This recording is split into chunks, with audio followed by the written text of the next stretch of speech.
Hello everyone, welcome to the daily current affair analysis brought to you by Shangaray's Academy, 14th October 2025. Before getting into the discussion, please make sure that you subscribe to our YouTube channel. If you haven't, please do subscribe and also hit the bell icon to receive on-time updates from the Academy. Before getting into the topics for the discussion, we have an important announcement. It is regarding the pre-storming UPSC Prelims Test Series. The batch 2 will be starting on 16th October 2025 and the link for the registration is available on the website. Do register and crack the prelims in 2026. So coming to the topics for today's discussion, the first topic is La Nina, because this year, because of the strong La Nina, we are expecting a harsh winter. And the next topic is regarding the thalassemia. So we know that it is an inherited blood disorder. So we'll be discussing the basics about it and also what is the present crisis in Kerala. And the next article is regarding the vitamin B3 and the skin cancer. So a new study in the United States found that the vitamin B3 supplement can reduce the risk of skin cancer. And the next article is regarding the India and AI and India, that is artificial intelligence and India. So recently we have made a lot of achievements in the artificial intelligence. So we'll be discussing this article based on the recent report from the government of India. And finally, we will be discussing some of the important prelims topics in the Prelims Focus. If all set, let's begin the discussion with the first article. India may witness a colder winter. What is La Nina? The article is taken from Indian Express. So this year, the India will experience a colder winter because of the strong La Nina, according to the statements from experts. So in this background, let us discuss more about La Nina and how it is going to alter the winter weather of India. So coming to the La Nina, so we know that La Nina is a cool phase of the El Nino Southern Oscillation, and it occurs when the sea surface temperature in the central and eastern Pacific Ocean become cooler than average. So we will discuss with the help of a diagram. So before understanding about the La Nina, we have to understand about a phenomena called the Walker cell circulation. So the Walker cell circulation is a movement of the air mass in the equatorial Pacific. So you can see that in the usual time, the strong easterly trade wind will push the warm, less denser water from the coast of Latin America, that is from the eastern Pacific to western Pacific. So this warm water, the warm less denser water will be reaching the coast of the eastern coast of the Australia. As a result, this region will be experiencing heavy rainfall because of the low pressure formation. And on other side, in the east, in the eastern Pacific, there will be an upwelling of the cold sea water to the surface. As a result, the coast of South America will be experiencing a dry, cool climate. This is the usual pattern. But during the time of El Nino, the phenomena will become reverse. That means the cost of that time the easterly trade wind will become weaker. As a result, the warm ocean water will be stagnant in the coast of South America. As a result, this region will experience low pressure and heavy rainfall, while the western Pacific will experience cool dry climate. And this El Nino can is not just altering the climate of the Pacific region, it can alter the weather pattern of the entire world. For example, during the time of El Nino, the India will experience harsh summer because of high temperature. But during the time of La Nina, the easterly trade wind will become more stronger. As a result, the Walker cell circulation will also become more stronger. As a result, you can see that large amount of the warm ocean water will be moved towards the western Pacific. As a result, the western Pacific will experience, that is the coast of Australia and the surrounding regions will be experiencing high rainfall, while the American coast will be experiencing cool dry like condition. And in the Northern America, they will be experiencing a cold winter, and the Central and the Southern America, they will be experiencing dry condition. And in the case of India, during the time of La Nina, we will be experiencing above average rainfall as well as a cool climate. And how this is going to affect India? So we discussed what is Walker cell, what is El Nino, and what is La Nina. So how this La Nina is going to affect the India? Like I mentioned, it will give above average rainfall. And you can see that the northern India, that is exactly the northern and the northwestern part of India, will experience cold winter during the time of La Nina. And you can see that India will also receive above average rainfall, and the Gangetic plains may experience phenomena like fog and cold waves. And you can see that, but the southern India will be experiencing relatively drier and warm condition than the northern India. So this is how the La Nina is affecting the India. So coming to the global weather impact. So how, like I mentioned, the El Nino can impact the global weather pattern. Like we discussed that during the time of El Nino, India will be experiencing a harsh climate because with high temperature, low rainfall and all. So similarly, this La Nina can also influence the global weather pattern. So for example, the Australia and the Southeast Asia will be experiencing wetter and cooler condition because of the heavy rainfall, and the North America will be experiencing, in the northern American continent, the northern side will be experiencing cold winter, and the southern side of the North America will be experiencing mild winter. While in the case of the East Africa and the South America, they will be experiencing dry climate condition, which can sometimes lead to drought also. And the forecast is from the IMD, that is Indian Meteorological Department. So according to the report from the IMD, the El Nino will develop between the months of November and January, and this year the IMD is more focusing in the northern and the central India. Especially they will be focusing on the impact of La Nina on agriculture, energy demand and the health, because we can see that this La Nina also has a socio-economic aspect. For example, the people without home, they will suffer a lot because of the cold wave in the Gangetic Plain. So therefore, we have to take certain social measures also to deal with this problem. And now we have a prelims practice question. The question is, consider the following statements about the La Nina. It is associated with the cooling of sea surface temperature in the central and eastern Pacific Ocean. The statement 2, it usually causes above normal rainfall, monsoon rainfall in India. And statement 3, during La Nina, the winters in India tend to be warmer than usual. So from our discussion, we can easily identify that the statement 3 is incorrect, because this year India is going to experience a cold winter because of the strong La Nina. So we can eliminate the third statement. So automatically we will be coming to the answer. The answer is option A, 1 and 2 only.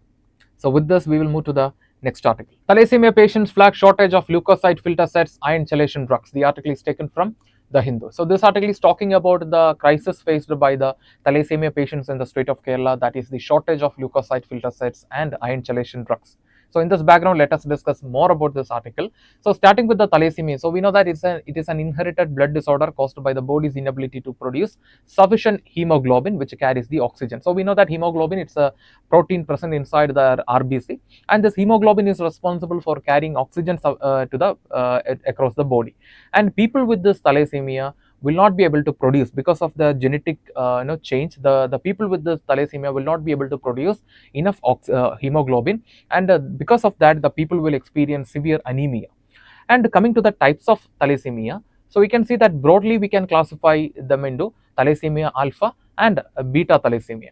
So we can see that the alpha thalassemia occurs when there is a defect or a mutation in the HbA1 or B genes. So these genes are responsible for the alpha thalassemia. So alpha thalassemia occurs when there is a mutation or a change or a defect in the HbA1 or B genes.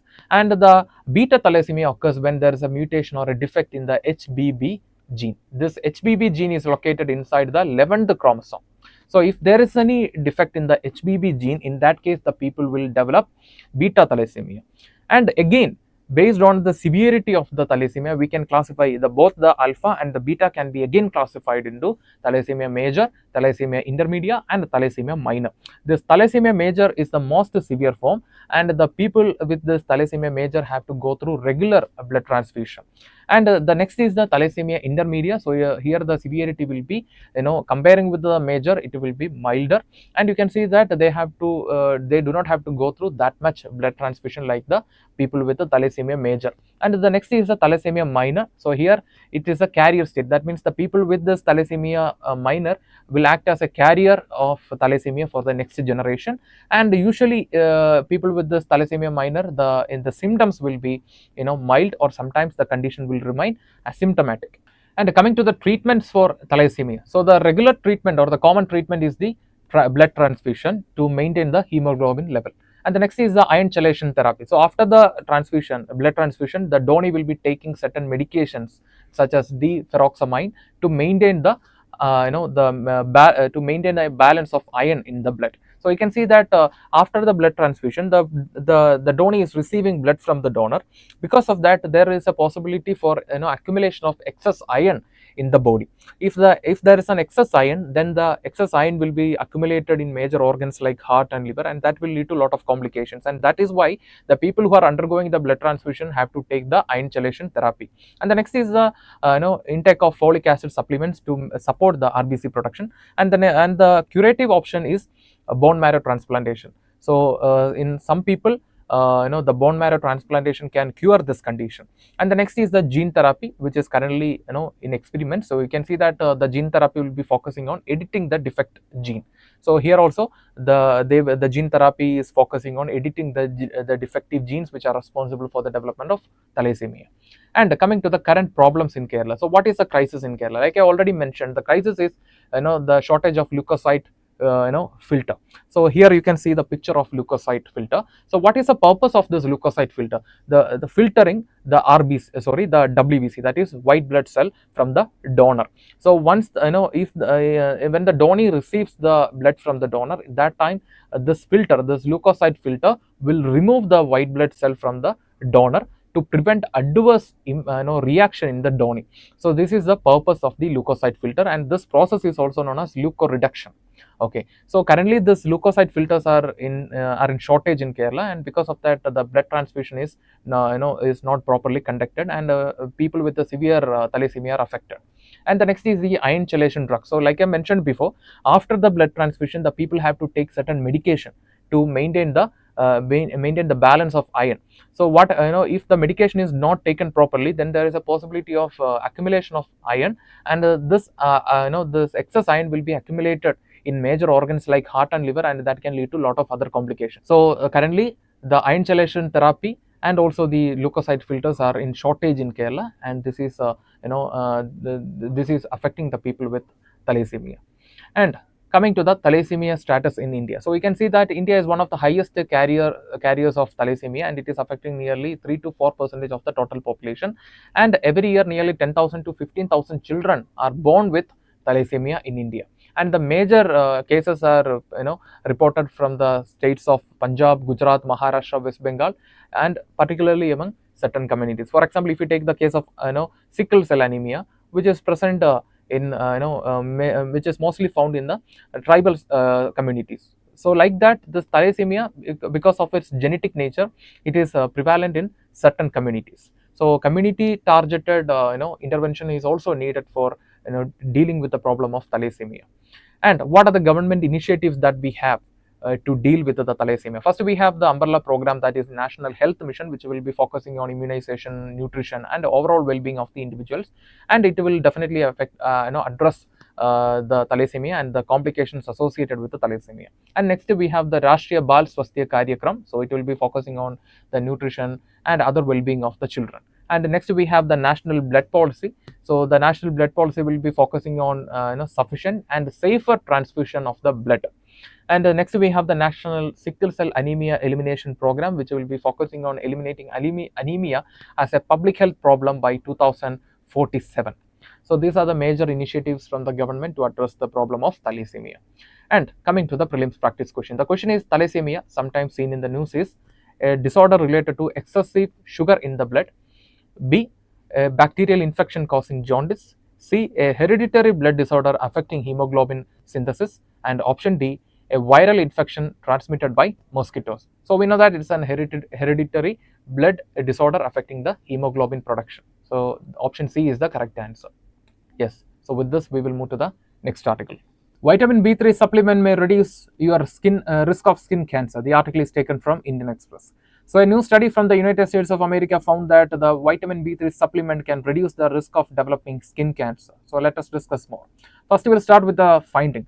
So the study was done over 33,000 US veterans, and they used the supplement Nicotinamide. It's a form of vitamin B3, and they gave this medicine twice. That means 500 mg twice a day to the veterans, and they found that those who started taking the medicine, the risk of developing new skin cancer reduced by 14%, and the people who diagnosed with their first skin cancer, the risk of developing another skin cancer reduced by 54%. But the long-term benefit of this medicine is still unclear. That is one of the major limitations. And coming to the background and the significance of the study. So we can see that skin cancer is one of the most common types of cancers found across the world, and you can see that the skin cancer often left unnoticed by the people, and that that will later complicates the condition. So you can see that the skin cancer can be classified into melanoma and non-melanoma. So the melanoma type of skin cancer is more fatal, and it has a lot of complication, while the non-melanoma type of skin cancer, such as basal cell carcinoma, squamous cell carcinoma. So these type of cancers are mostly found, and they are often left untreated and unnoticed. And this makes up millions of cases each year across the world. And you can see that the cancers are also linked, the skin cancers are also linked to long-term exposure to the sun, fair skin, because of the limited melanin in the fair skin. The people with the fair skin are at slightly at the higher risk of developing skin cancer, and with the aging the people will develop skin cancer, because we know that according to the recent development in the health sector, in the future there will be a huge aged population. And you can see that despite a lot of preventive measures like applying sunscreen, UV protection, the skin cancer is remaining as a major concern, and the rates are increasing, especially the recurrence rates are remaining high. And coming to the nicotinamide, how the supplement is going to work, or how it is fighting against the skin cancer. First, it will enhance the skin's DNA repair after the UV damage, and it reduces the inflammation caused by the sun exposure, and it strengthens the immune system and to detect the ability of the immune system to detect the abnormal cell and remove the abnormal cell. And the next is, it will act as a secondary prevention tool for the people who already got diagnosed with their first skin cancer. And coming to the implication for the healthcare, so we can see that the findings could change the approach towards the skin cancer. And the next is, nicotinamide offers a safe and low cost and easy accessibility to the preventive option. So we can see that the people who started taking the medicine, there is a reduction of risk by 14%, and the doctors might begin recommending it soon after the first skin cancer diagnosis. So like I mentioned, the people who started taking the supplement after the first skin cancer diagnosis, there is a reduction of risk by 54%. So it can transform the approach towards the skin cancer in the upcoming days. But you can see that it is not replacing the other measures like sunscreen, shade, or regular skin checkups. It is a complement. That means along with all these measures, we have to take this measure also as a to strengthen our step against the skin cancer. So coming to the prelims practice question, the question is, consider the following statements about nicotinamide, that is a form of vitamin B3. Statement 1, it is a water soluble vitamin that plays a role in energy metabolism. Statement 2, it enhances the skin's ability to repair DNA damage caused by the ultraviolet radiation. Statement 3, it can replace sunscreen as the primary means of preventive skin cancer. No, because we can see that it is not, it is a supplementary measure, not it is not substituting the measures that we used to take earlier to prevent the skin cancer. So therefore the statement 3 is incorrect, while the statement 1 and 2 are correct. So the correct answer is option A, 1 and 2 only. So with this, we will move to the next article. Transforming India with Artificial Intelligence. The article is taken from Press Information Bureau. So we know that across the world, the nations are giving importance to tech sector, particularly the artificial intelligence and machine learning, because it has a wide application in the upcoming days, especially in the field of healthcare, defense, environment, and education. And India, as a part of our development, our vision, we know that India is moving forward with a vision of Vikasit Bharat 2047. And one of the major objectives of the Vikasit Bharat is sustainable development. So therefore, giving importance to the tech sector, particularly the AI and artificial intelligence, is crucial for the well-being as well as for the development of the society. And based on this article, we will be seeing what are the recent achievements that India achieved in the field of artificial intelligence. So starting with the key highlights from the article, so we can see that in the year 2024, we started the IndiaAI Mission to develop an AI ecosystem in India, and this mission was approved by the cabinet in the March 2024. And a budget of nearly 10,300 plus crore is allocated for this mission for the next 5 years. And you can see that as a part of the mission, initially we targeted to develop nearly 10,000 graphics processing units, but now we have achieved nearly 30,000 graphics processing units. So this graphics processing units are the chips that can be used to enhance the performance of a system and to solve many complex problems and all. And you can see that this this GPUs, that is graphic processing units, are available at a subsidized price for the researchers, and this can be deployed for AI research and development. And at present nearly 38,000 plus graphic processing units are ready to be deployed for artificial intelligence research and development. And according to the report from the Niti Aayog, currently nearly 6 million people are employed in tech and AI ecosystem, and this is expected to be double by 2027.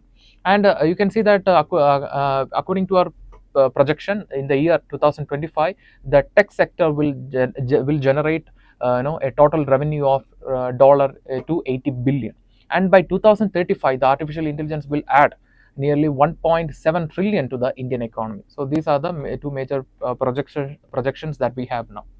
And the next is the IndiaAI Mission. So we know that it is an umbrella scheme that we launched in the year 2024 for the development of an AI ecosystem in India. And the vision of this mission is making AI in India and making AI work for India.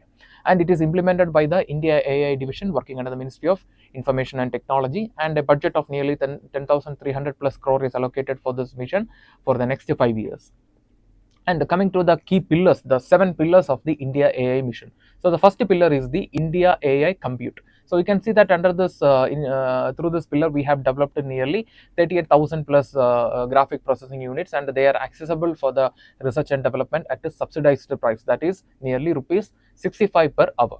And the next is application development. So we can see that we have developed nearly 30 plus AI apps covering major sectors in the economy. And you can see that we have also conducted various programs like CyberGuard AI hackathon to resolve various cyber security issues.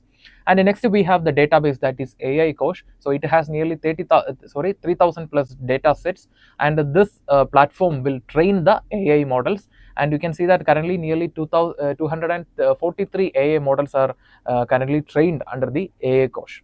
And you can see that it has nearly 6,000 plus users also. And then the next is a foundation models. So this is a next pillar. So India is focusing on developing our own multimodal large language models. For example, the best example of the large language model is the ChatGPT. So similar to such a system, we are also developing our own large language models. And you can see that as a part of the this initiative, we have currently selected nearly 4 startups also. For example, Sarvam AI, Socket AI, and GAN AI, and they will be supported in national as well as in the international level. And the next is the future skills. So through this platform, we are providing training to nearly 500 PhD graduates, 5,000 PG graduates, and 8,000 plus undergraduates. And under this future skill platform, we are also planning to implement nearly 27 artificial intelligence labs in the tier 3, tier 2 and tier 3 cities. And the next is financing the initiative. For that, we have launched the IndiaAI Startups Global Program with the support of Station F and HEC Paris. So the under this initiative, nearly 10 startups are selected, and they will be supported in expanding their research in the European market also. And the next pillar is the safe and trusted AI. So this will be focusing on improving the governance, bias mitigation, explainability, and 400 plus safety research applications. And coming to the other initiatives for the tech sector, we have the Center of Excellence, which will be focusing on integration of technology in healthcare, agriculture, sustainable cities, and education. And next we have the Artificial Intelligence Competency Framework, which will be providing training for the government officials to handle the artificial intelligence. And next we have the IndiaAI Startup Global Acceleration. So it will be supporting nearly 10 Indian startups in the international level. And the next is the AI in everyday life. So you can see that it has a wide application, especially in the field of health sector, for diagnosis, providing telemedicine, and also for disease prediction. And you can see that recently the IIT Madras, they developed a Garbini GA2. So it's an artificial intelligence model which will be helping the pregnant women to understand more about their gestational period. And through this technology, we can reduce the maternal mortality rate as well as the infant mortality rate and all.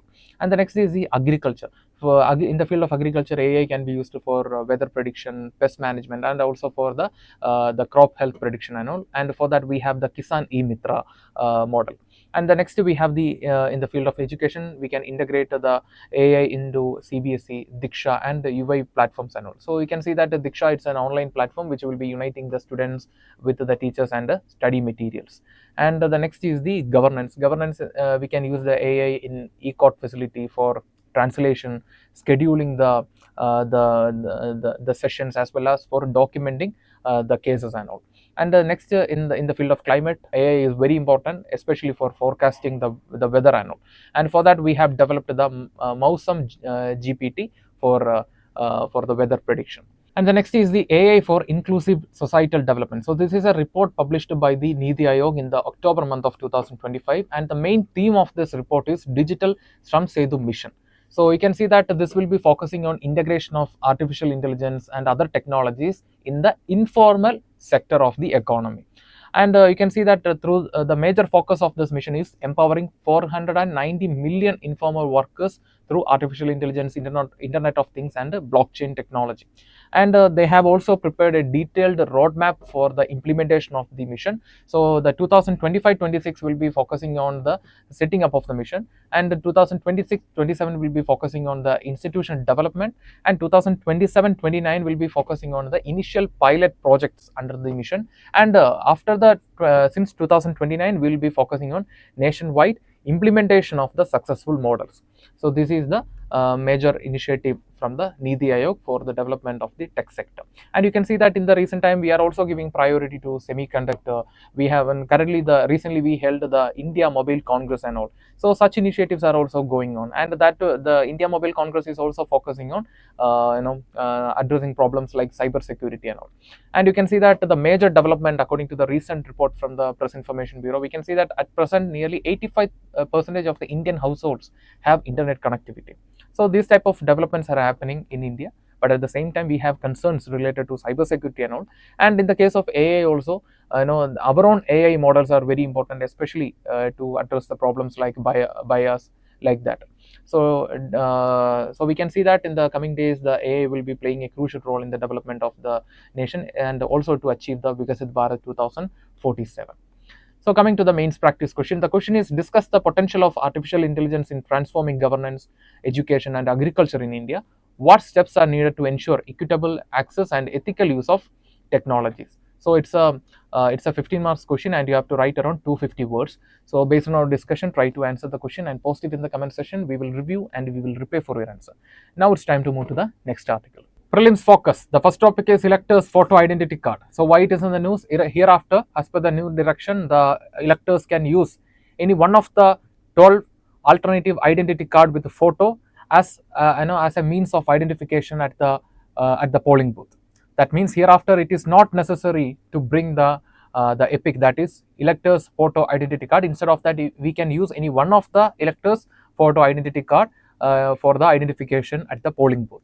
And we will discuss which are those 12 photo identity card, and the objective is to facilitating the identification of the electors at the polling booth, and also to prevent the impersonation. And the legal basis for this reform is Representation of the People's Act 1951 read with the Registration of Electors Rule 1960. And the 12 alternative photo identity card, apart from the electors photo identity card, they are Aadhaar card and Mahatma Gandhi National Rural Employment Guarantee Act job card, and passbooks with the photographs issued by the bank or post office, and health insurance smart card issued under the scheme of Ministry of Labour, or Ayushman we can use the Ayushman Bharat health card. And the next is the driving license or PAN card, and the next is the smart card issued by the RGI under the NPR. And the next is Indian passport and the pension document with the photograph that can be used. And the next is the service identity cards with the photographs issued to the employees by the central, state government, or public sector undertakings, or public limited companies. And the next is officials identity card issued to MPs, MLAs, and MLCs. And the next is unique disability identity card issued by the Ministry of Social Justice. So all these 12 identity card can be used as an alternative to the EPIC hereafter.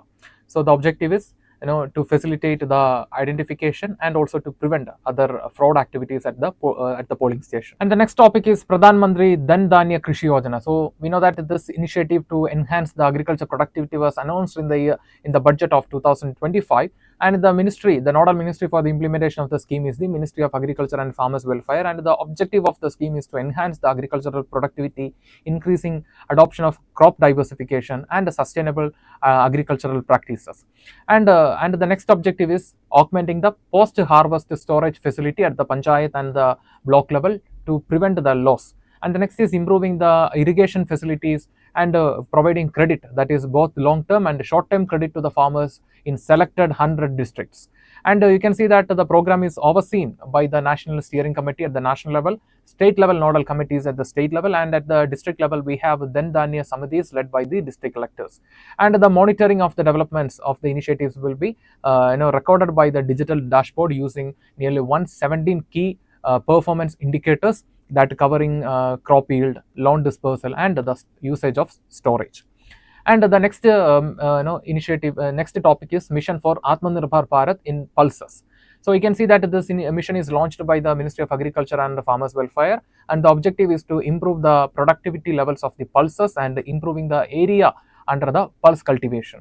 And the mission will be focusing on strengthening the value chain, that covering the procurement of the pulses, storage of the pulses, processing of the pulses, and ensuring the reduction of losses, because we can see that the pulses can be perished easily because of the changes in the climate and the humidity and all. Therefore, strengthening the value chain is very important to ensure the security of the farmers. And the next is the International Telecommunication Union. So it is a specialized agency for the information and communication technologies, and it is established in the year 1865. And the main objective is developing global technical standard for the seamless network interconnection, allocation of global radio spectrum and satellite orbits. And it will also work to improve digital accessibility to the remote areas and underserved regions. And now we have a prelims practice question. The question is Pradhan Mantri Dhan Dhanya Krishi Yojana primarily aims to: option A, promote export of agricultural products; option B, enhance productivity and promote crop diversification; option C, provide direct income support to the farmers; and option D, encourage organic farming only. So from this we can see that from our discussion, the best answer, the best option will be option B, enhancing productivity and promoting crop diversification. This is a primary aim of the Pradhan Mantri Dhan Dhanya Krishi Yojana. So therefore here the correct answer is option B. With this, we are coming to the conclusion for today's current affair analysis. If you like the video, hit the like button, give your feedbacks as comments, and share this content with your friends. And before leaving this channel, don't forget to subscribe and also hit the bell icon to receive on-time updates from the academy. Thank you for listening to us. Thank you for listening to me. Have a nice day.